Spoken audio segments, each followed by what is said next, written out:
So this is the femur from a bone-in venison round roast. I've cooked it and have taken the meat off, but now I want to get at the venison.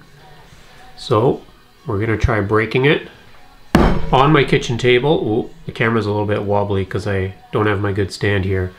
And I'm going to smash it with an axe.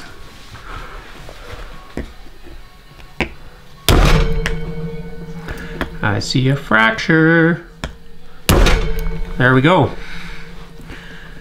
That's all it takes. And then you want to be very careful that when you pull this thing apart, you don't get a bone splinter.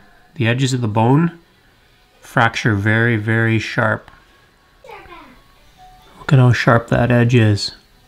You don't want to get cut on that.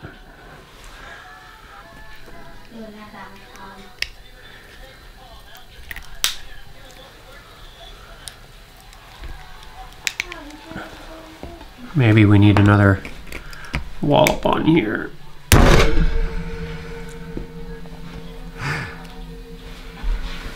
There it is.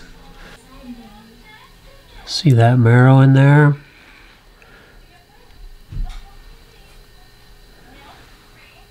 Some marrow there too. So I just took this out of my slow cooker. It's cooked. Bone chip. And it's very rich.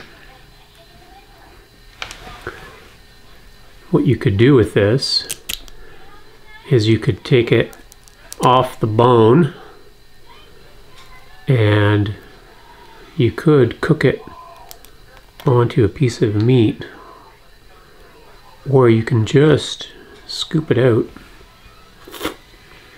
and eat it the way it is. And that's all there is to it. Making the most of the animal in the big wild year.